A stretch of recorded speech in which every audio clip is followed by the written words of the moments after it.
Hi, I'm Dr. Jason J. Campbell, and I want to thank you for taking the time to watch my videos. This video, I'm continuing my analysis into national security affairs, intelligence. This is the book that I'm using, the Oxford Handbook of National Security Intelligence. So all of the readings will be coming out of the book. I recommend that you get the book and use the book to follow along. As you guys know, the notes are always available. Click the link in the description field. It'll take you to the notes. I've recently updated the notes, and to be honest with you, we're approaching 6 hours and we're 8 pages in. There's currently 30 pages here, about 29 full pages here. So once I reach the halfway point, once I reach about 15 pages, then I'll start extending the notes themselves, so that I have notes ahead of me in terms of lecture in the future.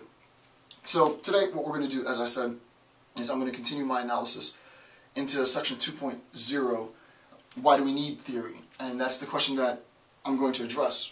Specifically, I'm going to address it in terms of theoretical contributions to national security intelligence. That's the important part, right? The idea is, why do we need theory, but more importantly, why do we need theory and theoretical contributions to national security intelligence? So this is the bottom of page 8. If you have the notes, you can follow along, pick up exactly where I am. I'm at the subheading, Why Do We Need Theory? And we'll begin there. Alright, so this is national security intelligence.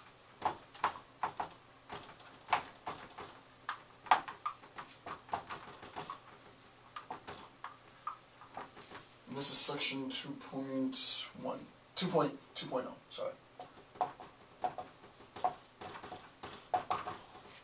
Okay. So, why do we need theory? Why do we need... What's the point of theory? What's the reason for theory in general, and then specifically, why do we need it in terms of national security intelligence? So, the first point is theoretical frameworks aid in how we both approach conceptualizing types of actions, problems, right? So I'll say that again. Theoretical frameworks, the way in which we think, the way in which we structure our understanding, a conceptual framework, aids us in conceptualizing possible actions, possible problems, which are unique to security interests, right? So the first thing is the conceptualization of problems.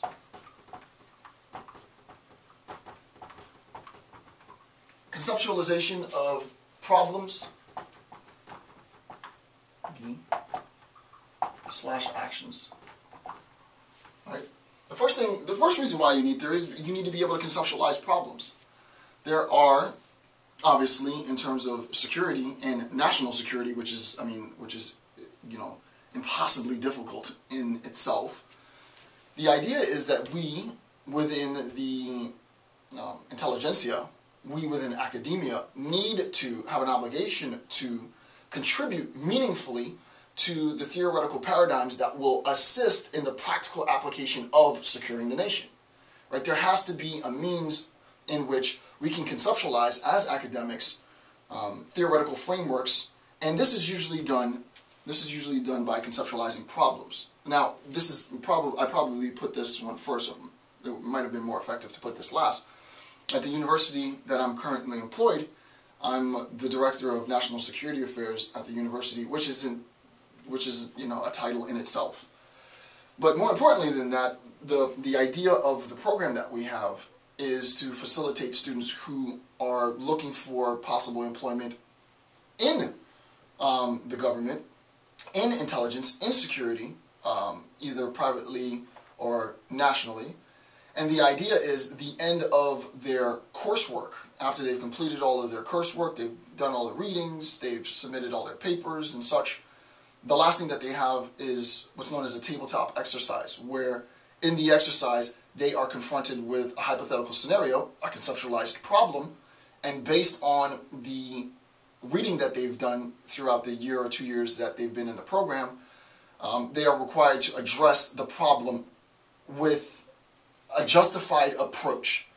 And I'm not going to go into it more technically than that, but the idea is it's a really good beginning, right? We're still, I mean, to be honest with you, even once we hit the 15-hour mark and we're really deep into this lecture series, it'll still be introductory. I mean, this book is maybe 1,900 pages long, and I'm not going to be able to do the justice that I actually want to do to the book because I'm spending literally no more than 1 month on this topic, and then I'm moving on to something else.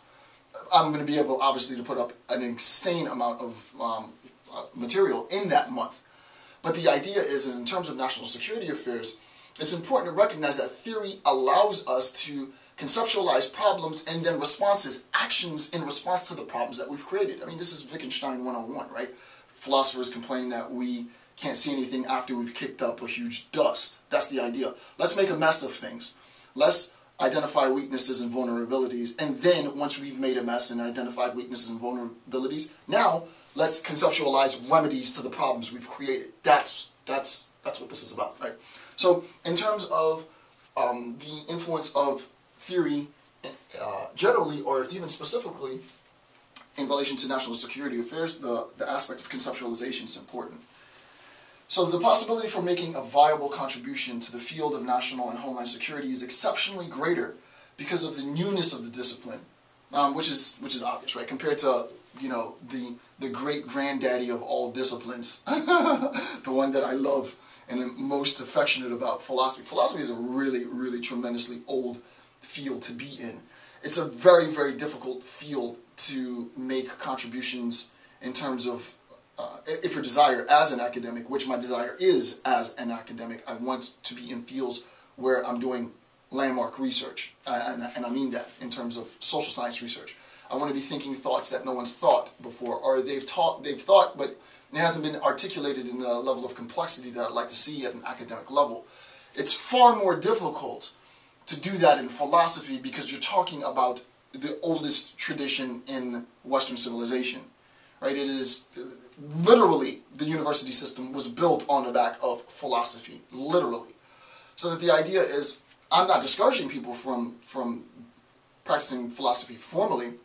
I got all of my degrees, I earned all of my degrees in philosophy, BA, MA, PhD, all in philosophy. But I'm attracted to security-based discourse, conflict resolution, genocide, national security. These are the disciplines that I'm interested in because there isn't really, relatively speaking, right, comparatively speaking, with respect to philosophy, there's no theoretical paradigm. There's little, if any, theory compared to philosophy as a theorist, and hopefully lecturing the next generation of possible theorists. If you're sticking around to watch this video, if you're like me and you want to brand your name on the seminal ideas, this is the field to do it in. Right? So, I mean, aside from the fact that national security interests, wherever you might live in the world, are going to be extremely important for the sovereignty of your nation, more important than just serving and being a good patriot, if that's not enough, well, just sheer ego. Well, wow, yeah, I was the dude who wrote the book, I was the chick who wrote the book, I was the one who formalized the thought, I was the one who, I mean, that's, if that doesn't work, then, or you can be like me and take a little bit of both, right? Want to be a good citizen, you don't mind putting your name on stuff. I mean, let's keep it funky. Alright, number 2.